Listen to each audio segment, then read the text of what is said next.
জীবনে চলতে গিয়ে আমরা অনেক শিক্ষা অনুভব করি। আমার আশেপাশের অনেক ঘনিষ্ঠ সম্পর্কগুলি এক সময়ের সাথে সাথে হারিয়ে যায়।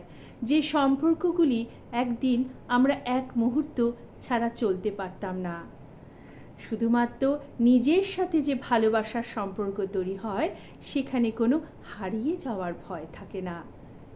আজকে আপনি যে সফল জায়গায় পৌঁছেছেন, তার পিছনে অনেক ব্যর্থতার গল্প আছে, অনেক কষ্টের গল্প আছে, অনেক লড়াইয়ের গল্প আছে। আজকের আপনিকে সবাই চেনে, কিন্তু সেই ব্যর্থতার গল্প অনেকেই জানে না, অনেকে শুনতে চায় না। সবাই শুধু সফলতার গল্প শুনতে চায়, সবাই শুধু সফলতাতে আনন্দ পায়।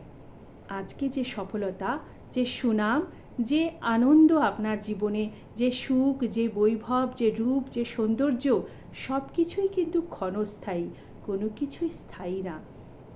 জীবন বড় অত্যাশ্চর্য।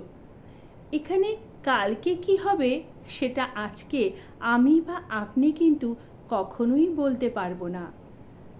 ওই যে একটা কথা আছে না, কালকে কি হবে কে জানে, পর মুহূর্তে কি হবে তাই তো জানি না।